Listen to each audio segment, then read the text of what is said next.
My name is Gavin Evans, and this is my review of MU Los Angeles Ants. And this will be a spoiler-filled review, so if you haven't seen it, go and watch it, then come back and watch my review because I will be going in depth.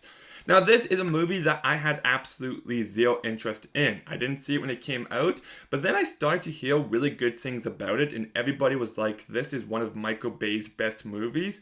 So I was just like, you know what? Maybe it's just a fun, goofy action movie. So I went out and bought it, and I have to say that was a mistake because I did not enjoy this movie.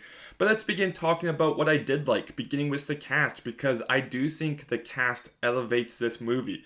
Moses Ingram isn't in this movie for long, but I think she's good when she is in it. Isaac Gonzalez, I think, does a perfectly fine job. You also got Lahu Abdul-Mateen II, who I'm not the biggest fan of. I don't think he was good in Aquaman or Candyman, but this might be the best performance I've seen from him because I do think he was good here.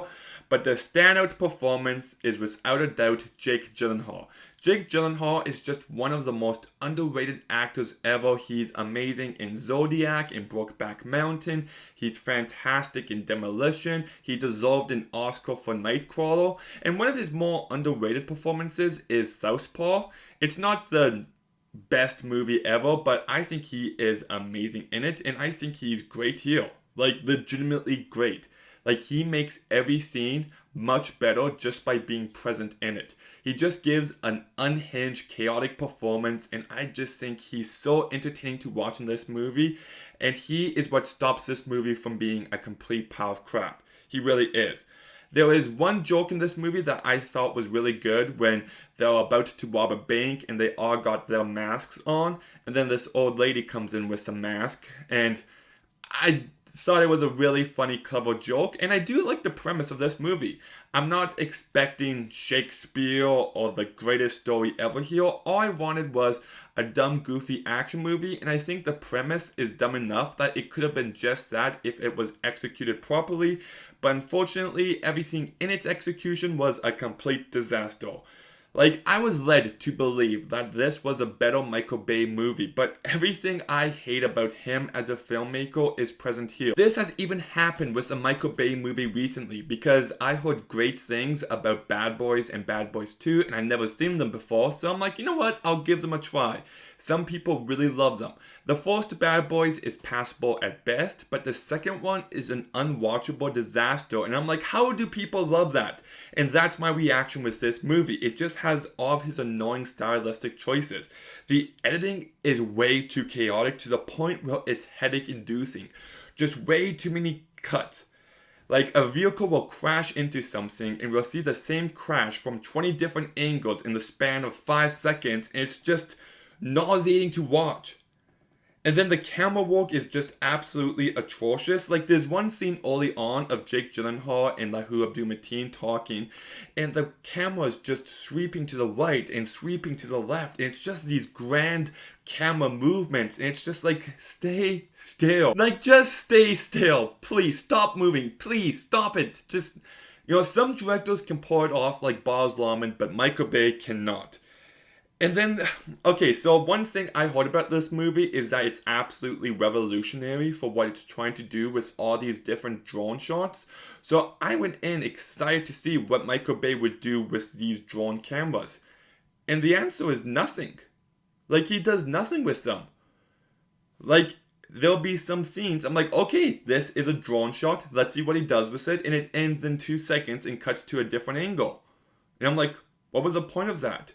Well, maybe they'll use it more during the chase sequences. And no, he doesn't. He cuts to the drone shots, the drone angle for like 2 seconds, cuts to a different angle. It's just one angle in the many list of angles and all that editing. And it's just like, you had the perfect tool there to create some really amazing action sequences, and you just couldn't even deliver on that. And this movie does attempt to have human moments between the characters, but they just get lost among all the different chaos.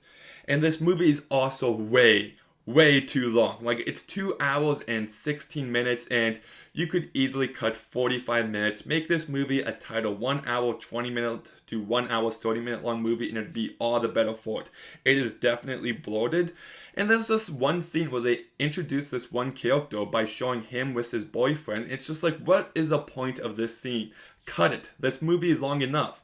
And then you get to the end of the movie where they arrive at the hospital and you're just waiting for something to happen. And it's just the most drawn out scene to the point where I was just like, just end already. Like, the last 20 minutes of this movie felt like 40 to 50 minutes. Like, it just went on for that long of time and it drove me nuts. You've also got some typical awful Michael Bay writing. Like, there's one scene where they're chasing the ambulance and they stop because there's a dog in the back seat. Really? And then there's one line where someone's like, "We used to be friends," which was delivered really laughably. There's this one scene where these cops just drive off a dead-end road, which was really awful. And the setup to this movie is just so long and generic. You just want the movie to get going. Like, the first 20 minutes of this movie are just so unbearably boring, and they're just going through every generic beat you expect from a movie like this.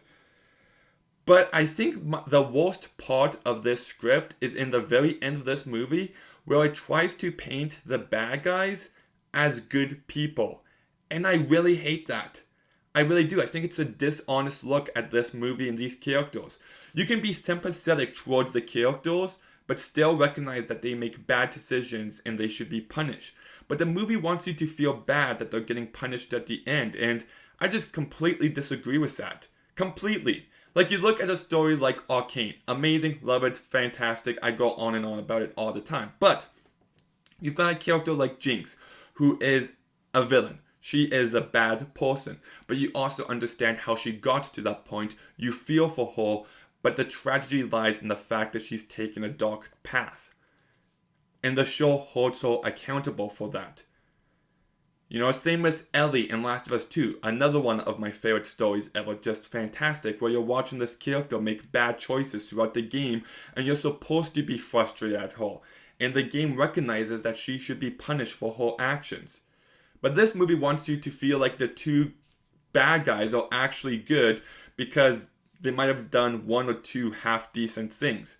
Like, don't forget, at the beginning of this movie, they tied up a bunch of people and threatened to shoot them.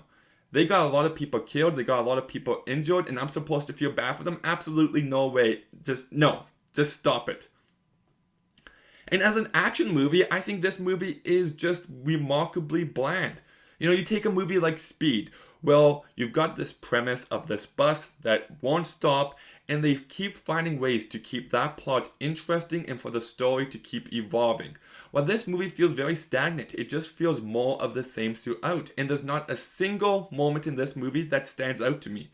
There's not one action scene, 2 seconds, 5 seconds, 20 seconds long, where I'm like, okay, you know, the movie wasn't great, but that scene was at least super rad.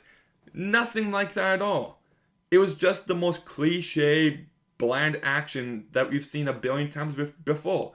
If you've seen any other Michael Bay movie, then you've seen the action that's present here. So from a writing standpoint, this movie completely fails. From an action standpoint, this movie completely fails.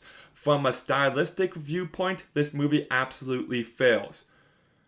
And it doesn't help that this movie is so long and so bloated that I just wanted it to end. The only reason why I'm being a bit nicer to this movie in its rating is the fact that the cast does do a good job, and Jake Gyllenhaal especially just kept this movie entertaining no matter how bad it got. So I'm going to go ahead and give Ambulance a 4 out of 10. Whoops, did I say ambulance? I mean Los Angeles Ants. Yes, that is the title for this movie according to every commercial for it. But you know they thought that was super clever, but it's really not. But have you seen Los Angeles Ants? Yes. Okay, that's actually really difficult to say. You know, let's just call it Ambulance. Have you seen Have you seen Ambulance? What did you think about it? Let me know in the comments down below. Make sure you like, make sure you comment, make sure you subscribe. Stay tuned for some more videos soon, and Gavin out.